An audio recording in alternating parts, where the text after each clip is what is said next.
October 2015. CIA Headquarter, Virginia. John Brennan receives a call from an unknown number. The caller appears to be a child who tells John that he has hacked all the systems of CIA. This call would have been considered a prank call if it had been from a common man. John Brennan was the director of the world's most powerful intelligence agency, CIA, at that time. Let alone calling him as far, even knowing his personal mobile number is a big deal. This is the story of two kids who hacked all the systems of the CIA. Who were those kids, and why and how did they accomplish this feat? When the caller is asked about his demands, he says that America should stop attacks in the Middle East, especially Palestine, and let the world live in peace. Even before his phone call, the CIA had come to know that their system had been hacked. They had no idea what damage this hacking was doing to the CIA and America. The call was disconnected. The entire American government and the CIA swung into action because a child had hacked such a big intelligence agency. It was a matter of great shame for the CIA. Let us tell you here that the agents of CIA only. In this, they accept their defeat if only their identity is disclosed. Even inside the CIA headquarters in Virginia, there is a branch of Starbucks. The cups in which they serve coffee to the officers do not have any logo on them, nor any agent's name. The reason why the names are not written is so that the cups cannot be traced and reached the agents. Now you can get an idea that for the CIA, which takes so much precaution in even the smallest things, how big a deal it would be if their system gets hacked. Investigation begins. When the call was made, it was found that the call was made by a 15-year-old boy from Leicestershire, England, miles away from America. This boy called himself Cracker, and he had formed a hacking community called Crackers with Attitude. But the CIA, how to hack, and to know why he did this, we have to go a little further back to 2008, from where the story begins. In 2008, there was another boy in the US state of Virginia who was known as Default, and he was very fond of video games. In order to win video games, he started making some changes by entering the programming of the games. He used to modify online games like Counter-Strike according to his own convenience, and by changing its rules, he used to win the game very easily. He used to create cheats. He started running things according to his own will, and he had learnt all this from the internet. The boy named Default got the inspiration for all this from the hacking group named Anonymous, which had become quite famous in 2008. The Anonymous group was often in the news at that time. This group used to make headlines. To raise its voice, it used to hack big websites and write the message of its choice on them. Seeing all this, Default was very impressed with Anonymous, and then he also started stepping into the world of hacking. By default, slowly he started hacking small websites, but he wanted to do something bigger, for which he also needed a hacking group. So he joined a hacking group named AnonSec. This group had already hacked many websites, but this hacking was mostly done for political purposes. A non-sec group used botnet, that is, they used to create viruses and spread them on the internet, and whichever computer the virus entered, it came under the control of a non-sec. All those computers in which the virus was present, it is called bot, whereas this entire network of computers is called botnet, because being a member of a non-sec, Default also had access to this botnet, and he saw that in this botnet there is a computer which is connected to a medical college in Canada. He did a little work on the computer and got access to the financial records of the medical college. He saw that the school still had to recover more than $9 million from the students, and all these records were now with the Default, which he had accessed from the college computer and deleted. The first hacking by Default was successful, and due to this, the whole system of the medical college was thrown into confusion. This first hacking was done as a prank, but the next hacking was done in anger. In 2014, the government of Denmark passed a shameful law, according to which animals can be sexually abused. This news was very bad for animal rights activists all over the world. Default himself had a dog whom he loved very much, so Default got angry, and along with his group, they hacked the Denmark official website and wrote in big letters, Do you know that your government allows cruelty to animals? Not only this, all the websites that were created in favor of this law were blocked, but they attacked and shut them down as well. Due to Denmark's official website being hacked, this news spread and Denmark's move started getting criticized all over the world. People started abusing Denmark. Finally, Denmark's government could not bear this pressure, and the very next year he got this. The decision had to be withdrawn. Default had succeeded in his objective for the first time, but people started giving the credit for this to the anonymous group, because at that time, this hacking group used to make headlines. Default did not like the fact that he had done such a big feat, but the credit for this went to him.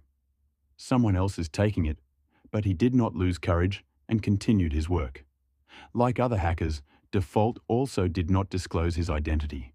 He knew that if he is ever traced due to hacking, then the result can be very terrible. Normally, he did not use the Wi-Fi in his home. Instead, he had bought a satellite connection which he had installed far away from his home, and from there he used the internet through a private network till his home. His computer was also quite secure. Even because of this security, it took 30 minutes for his computer to turn on, but for the sake of his privacy, he had no problem waiting for that long. Well, till now you have known about only two characters of this story. One is Cracker, who lived in England, and the other, Default, who lived in the USA. They did not know each other before 2013, but an incident happened due to which both of them came together. Edward Joseph Snowden was working as a computer intelligence consultant in the National Security Agency. While working on an American government project, he came to know about this, that the CIA keeps the data and private information of every internet user confidentially and then uses it for its own purposes while the user is not aware of this. Edward wanted to uncover this secret of the CIA, but on the other hand, he was also afeard that this work could not be done while staying in America, and either he would be killed or he would be sent to jail for leaking secret information. So Edward took leave and went to Hong Kong, where he told the journalist about America. This secret was disclosed to the world. As soon as this news was leaked, there was a stir in the whole world. People started getting angry that their data is being used without their permission, and their movements are being monitored every moment. As a reaction to this, Default and Cracker have been getting in touch. Both of them decided to teach a lesson to the American government and the CIA. They wanted to make the CIA realize how it feels when people's personal information is leaked. The aim of Cracker and Default was the same. Default wanted to end the privacy of its people. But he wanted to take revenge from USA, while Cracker wanted to take revenge for the attacks on Gaza. The enemy of both was the American government. First of all, he made public the phone number of James Clapper, director of the American National Intelligence Agency, and gave it to anyone just for by hacking he could get his phone number. Now he wanted to hack some other high-profile person, and he took the mission of hacking CIA Director John Brennan. When Cracker started searching about John on the internet, a public address system came to his eye. When the phone number was revealed, he saw that the number belonged to Verizon, which is an American mobile operator. He called Verizon's internal tech team, pretending to be an employee of the same company, and said that he was contacting them to solve a customer's problem because there is no technicality in his system. The issue is that Verizon's team asked for his PIN code to confirm his identity, which they had already known by hacking. After verification, Verizon shared John Brennan's personal details share with Cracker. Now Cracker has John Brennan's account number and backup mobile number, address, and the last 4 digits of her bank card were also present. Now the next step was to hack Brennan's email. He found that Brennan is not use Yahoo or Gmail, but they use email AOL company. He called the AOL support team and said, "I forgot my password, I need to rest it." AOL company support member, to confirm this, asked for last 4 digits of bank card. Brennan's last 4 digits were there, which Cracker already had. This way, Cracker immediately got access to her email address. Now Cracker got CIA director email address. He opened John Brennan's private email, which contained all the important and top secret documents. Data of other CIA officers, their social security numbers and instructions received from the government. By then, Brennan also got the information. It was reported that his email account had been hacked and he immediately closed his account. But it was too late because Crocker had downloaded all the data to himself. Crocker downloaded all the data one by one. They started making all the official documents public, which created a furore in the whole of America. The CIA was being defamed all over the world. Now it had become a compulsion for them to catch the hackers. They wanted to catch them as soon as possible, under any circumstances, but they were not able to do anything. After a few days of calling John Brennan, Crocker shared the personal information of 9,000 agents of the Department of Justice and 20,000 agents of the FBI on social media. After doing all this, Crocker was living his life comfortably. He thought that perhaps it was impossible to catch him, but on the other hand, Default, who was also a resident of the USA, started getting worried. He was afraid that if he got caught, he would be in trouble.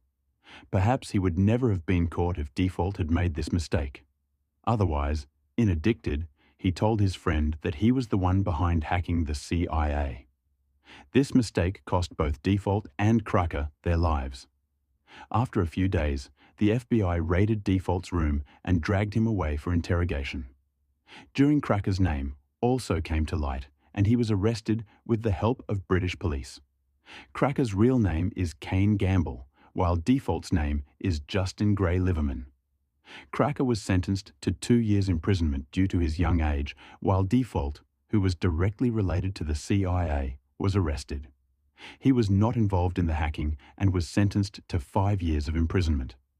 Both are free from jail today and are pursuing their career in cybersecurity. What do you think? Whether both of them did right or wrong, please do tell me in the comments. I hope you all will like and share this video a lot.